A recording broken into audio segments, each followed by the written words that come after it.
ภาวะการลงทุนที่มีปัจจัยนะคะเปลี่ยนแปลงมากมายหลายอย่างเนี่ยนะคะอย่างแรกเลยเราต้องเข้าใจก่อนว่าโฟลว์จะไปไหนจะโรเตทอย่างไรกันบ้างนะคะซึ่ง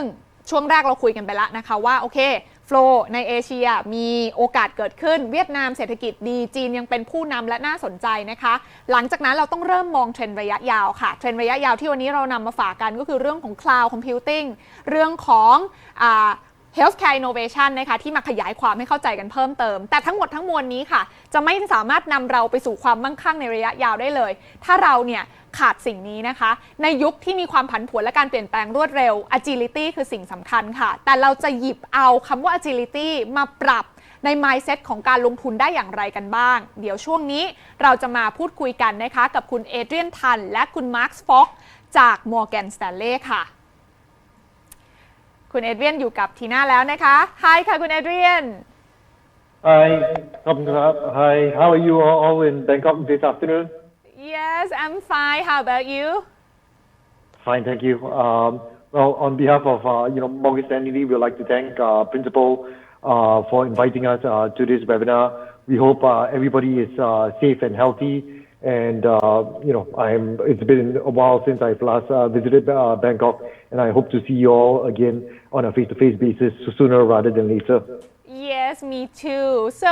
we are talking today about the agility, which is the most important qualification today, right? You also agree on this one, right? Oh yes, exactly. Agility and adaptability are very important attributes to have. And especially for the companies that we invest in. Hence, our investment team spends a lot of time looking at the companies, thinking about the competitive advantages and why we should be investing in them. So, for example, I think 2020 is an excellent year, for example, to show businesses that have agility. So, for example, when COVID-19 struck in China, one of our top holdings, TEL Education, that provides tutoring services for children in China, they quickly adapted their business model where they moved from physical classroom teaching to online teaching. And they were able to scale it up very, very quickly so that whilst they had the lockdown and so forth, the children could get educated. And you must remember at the end of 2020, when China did their Gaokao, which is their high school examination, COVID-19 or no COVID-19, the examination still went on. 20 million children had their examinations that day, and a lot of them that did well was because they were TEL Education students learning online during that period. Oh, so it's very a good example from the Chinese business, right? From TEL Education. Yes. Mm-hmm. But for So please continue. Sorry about that. Yep. Yeah, I think not only in China, but when we invest globally. We try to find the best companies globally. And one of the other examples I would like to say, if you look at our top 10 holdings, we have large positions in the payment processors like Mastercard and Visa. And what happened in 2020 definitely shows their agility and their adaptability as a business. So obviously, traveling stopped because of COVID-19, but yet they were able to change their business approach, where first of all they helped SMEs to have more cashless payments. So I think that was one of the parts that helped them. At the same time, as more of these SMEs wanted to go online, they also helped to have payments portals for these clients. So even though COVID-19 was a very testing time for a lot of these SMEs, for payment processors like Visa and Mastercard, they were helping these small medium enterprises grow their business and survive during this COVID-19 period. I see ก็อย่างที่คุณแอนเดรียนนะคะได้เล่าให้พวกเราฟังนะคะว่าจริงๆแล้วเนี่ยคำว่า Agile หรือว่า Agility เนี่ยนะคะสิ่งสำคัญมากเลยโดยเฉพาะอย่างยิ่งในยุคที่เราเกิดการเปลี่ยนแปลงนะคะคือเราอาจจะไม่ได้เกิดการเปลี่ยนแปลงอย่างเดียวเราเจอกับการเปลี่ยนแปลงที่เราไม่ได้เตรียมพร้อมรับมือมาเนี่ยนะคะเพราะฉะนั้นแล้วภาคธุรกิจเองค่ะธุรกิจไหนที่ปรับตัวได้เร็วก็จะมีโอกาสมากกว่านะคะซึ่งในมุมของการลงทุนเองในฐานะที่เราเป็นผู้ลงทุนหรือว่าในฐานะMorgan Stanley เองเป็นคนเลือกลงทุนเนี่ยเขาก็อยากมองหาธุรกิจที่ปรับตัวได้เร็วๆแบบนี้นะคะอย่างที่คุณเอเดรียนเล่าให้ฟังกันไปอย่างตัวของ TAL นะคะก็เป็นโรงเรียนติวเตอร์ในเมืองจีนค่ะแต่ก่อนเขาก็มีรายได้จากการสอนนะคะแบบฟิสิกอลแบบนี้แหละนะคะในคลาสในห้องเรียนนะคะแต่พอเกิดโควิดปุ๊บสอนกันไม่ได้ทำยังไงก็ปรับตัวเป็นออนไลน์นะคะซึ่งพอเขาปรับตัวเป็นออนไลน์ได้เนี่ยโอ้โห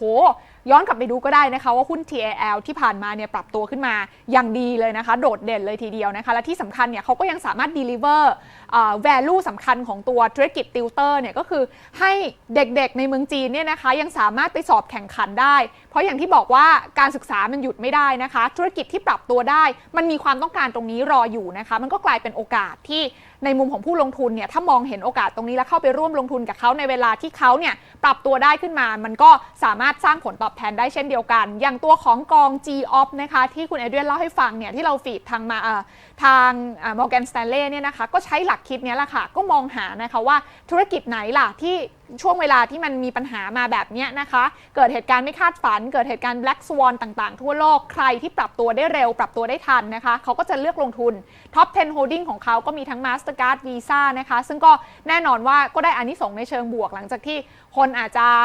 ปรับตัวมากขึ้นนะคะต้องช่วยบรรดาธุรกิจขนาดกลางขนาดเล็กนะคะในการ flow ระบบ payment นะคะ Mastercard Visa ก็ได้ประโยชน์ตรงนี้เขาก็เลือกลงทุนกันไปเพราะฉะนั้นอันนี้เป็นตัวอย่างนะคะว่าถ้าเราเข้าใจนะคะปรับ mindset ทั้งในเรื่องของการเลือกลงทุนด้วยตัวเอง agility flexible นะคะมีความคล่องตัวในการปรับเปลี่ยนแล้วก็มองหาโอกาสตลอดเวลาแล้วก็จะมีโอกาสสร้างผลตอบแทนจากการลงทุนได้เช่นเดียวกันเดี๋ยวให้คุณเอเดรียนนะคะ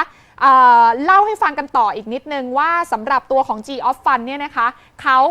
ได้ประโยชน์อย่างไรกันบ้างกับตัวของธุรกิจเหล่านี้ซึ่งจริงๆเข้าใจว่าคุณเอเดรียนเนี่ยเขาไม่ได้มาคนเดียวด้วยนะคะมีคุณ Marc Fox เนี่ยนะคะก็เตรียมข้อมูลตรงนี้มาเล่าให้กับพวกเราฟังเหมือนกันคุณเอเดรียนคะ Would you love to talk about the G-Off Fund by yourself or would you love the audience to listen from Marc Fox? No, I think they definitely should listen to Marc Fox because he took quite a bit of time to record this video. Okay. And and he's also said that he can't visit Bangkok too. โอเคงั้นเดี๋ยวตอนนี้เราลองไปฟังมุมมองของคุณ Marc Fox กันค่ะ Happy New Year, everyone, and thank you for joining us today. My name is Marc Fox, Lead Portfolio Specialist for the Global Opportunity Team at Morgan Stanley Investment Management. As COVID-19 continues to impact communities across the world, we hope that you and your families are well. And we'll start today with a brief update on the investment team before a portfolio review for each of our funds, namely Asia Opportunity, Developing Opportunity, Europe Opportunity, and Global Opportunity. As of December 31st, 2020, the Global Opportunity Team, led by Christian Hu, manages over $75 billion in assets across our global and regional strategies. Christian is the lead investor and final decision maker on every buy, sell, and waiting decision for each portfolio. Christian joined the firm in 2001 and moved to Asia in 2008. And over the past decade, we've built a strong team of 14, including 7 investors, Wendy Wang, Anil Agarwal, Alistair Peng, Jeremy Wu, Hong Fan, and Crystal Chan, 5 portfolio specialists, and 2 administrative professionals. The Global Opportunity Team is part of Counterpoint Global, led by Dennis Lynch in New York City. We're often asked what differentiates us from other equity managers, and our answer is one word: culture.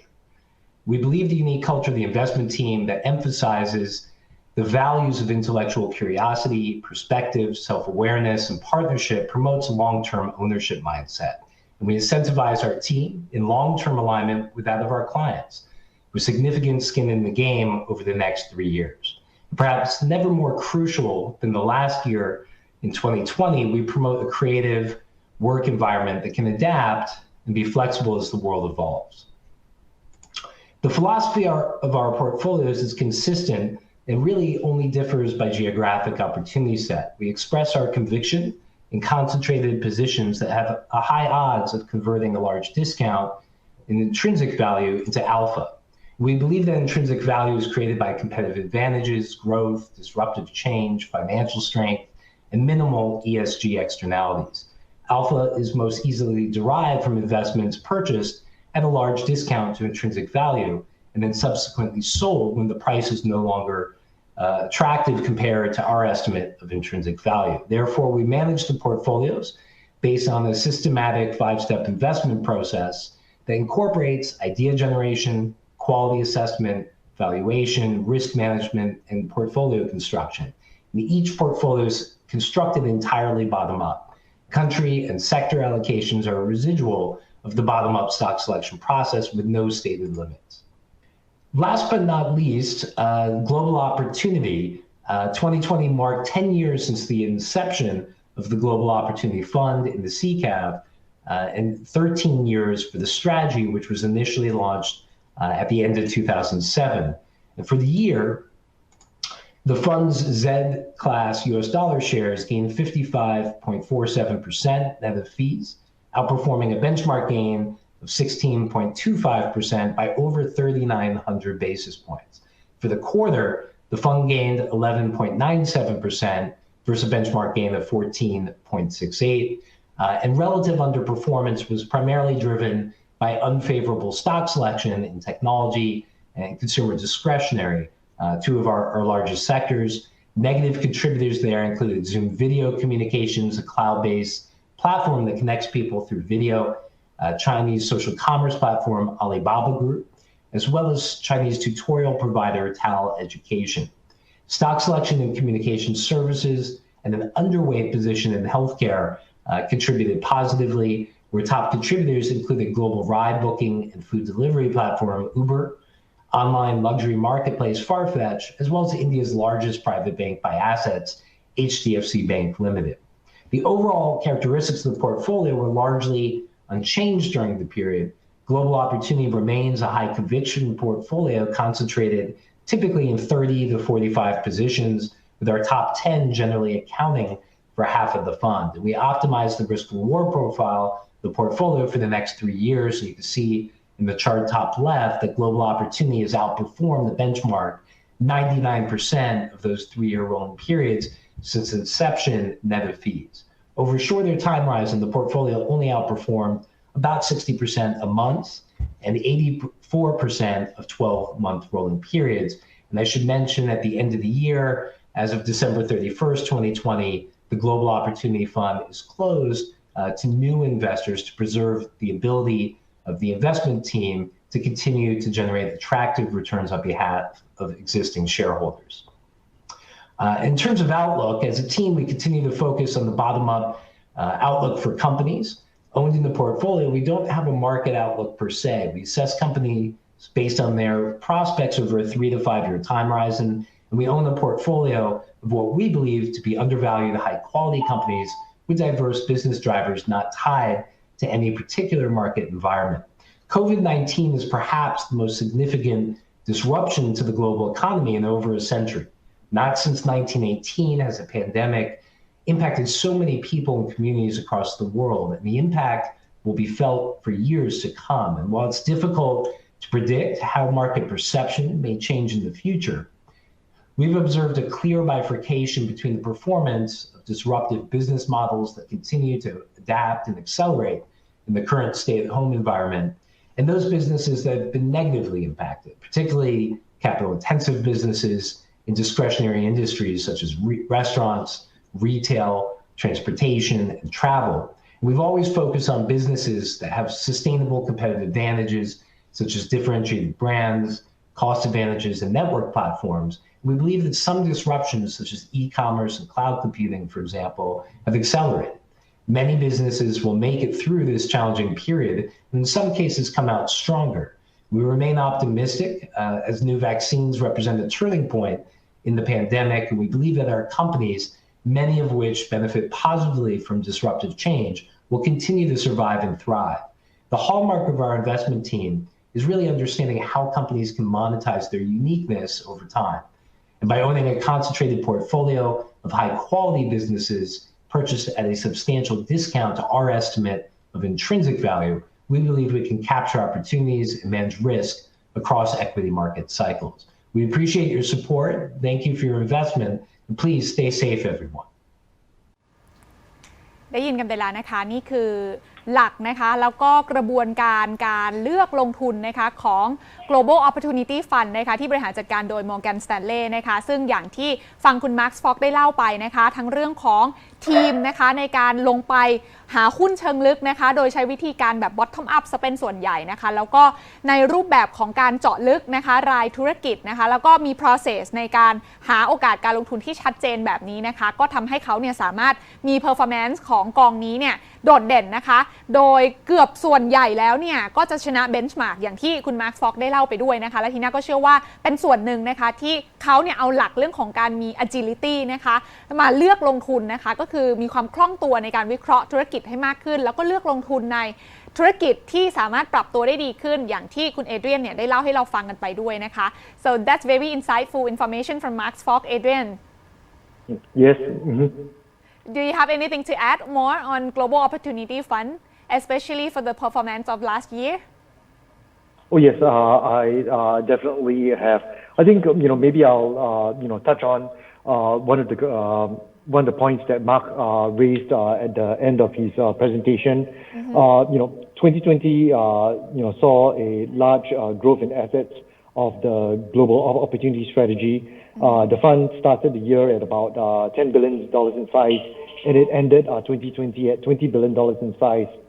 So because of that, we have decided to soft close the fund to new investors. But what does that mean for our clients in Thailand? Nothing changes. It will still remain open to the principal asset management group, and they will continue to be able to invest into this fund. So hence, the fund is now even more unique and more differentiated within the Thai marketplace. Okay ค่ะ so one more question from the audience. They asked that despite being one of the most volatile years from stock market, 2020 turned out to be a good year for Morgan Stanley Global Opportunity Fund, right? Generate almost 30% alpha. Is that right? Yes, that is correct. Yeah. Yes, and would you mind sharing with us any changes of the strategy or any changes for allocation in the portfolio to cope with the problem or to capture the big trend in 2021? Okay, yes, that's a very good question, Kuntina, and thank you very much for that. I think, with regards to the 30% alpha that we generated in 2020, that didn't happen by accident. The team, as you know, has been researching disruptive change for a long time. And one of the parts which they were looking at was always e-commerce. And COVID-19 has actually accelerated the e-commerce push. So a lot of our stock holdings in things like Amazon, Meituan in China, Shopify, all these companies did well because COVID-19 actually helped accelerate the shopping from offline to online, and that was, what we witnessed. We don't think that trend will stop anytime soon. We actually think that that trend will continue to grow because if you look at even a typical place, like in Thailand or in Singapore, the amount of the people shopping online versus shopping offline still continues to grow, and hence we don't think it's a one-year effect. We think it's a trend that would still continue over the next 3 to 5 years and henceforth. So hence it is something that we are still focused on, and we will still continue to look for opportunities in that area. Okay ค่ะ so thank you so much for your insightful information today. Great, thank you very much, Tina. Once again, I wish everyone the best of health, and as the weekend is coming, wishing you all a very good weekend in Bangkok. You too. Have a good weekend. Bye bye. Okay, bye bye. ขอบคุณครับ สวัสดีค่ะ ก็ขออนุญาตนะคะลาคุณเอเดียนที่เรียบร้อยก่อนแล้วเดี๋ยวจะมาสรุปให้ฟังนะคะว่าหลักๆแล้วนะคะสำหรับ พอร์ตของ Morgan Stanley เองนะคะที่มีการบริหารจัดการกอง Global Opportunity Fund นะคะปี 2020 ที่ผ่านมาเนี่ยผลตอบแทนที่เขากระจายการลงทุนนะคะไปยังหุ้นที่มีการปรับตัวได้ดีนะคะในภาวะที่มีวิกฤตเศรษฐกิจต่างๆเกิดขึ้นโควิด -19 เกิดขึ้นเนี่ยนะคะเขาบอกว่าไม่ได้เป็นอะไรที่มันฟลุกอย่างเดียวนะคะมันมาจากการออกแบบและดีไซน์นะคะว่าเขาตั้งใจที่มองเห็นค่ะว่าเทรนด์สำคัญอย่างที่หุ้นที่ได้อานิสงส์ในพอร์ตเขาส่วนใหญ่ในปีที่ผ่านมาก็คืออีคอมเมิร์ซนะคะไม่ว่าจะเป็นอีคอมเมิร์ซจากตะวันตกอย่าง Amazon นะคะหรือว่า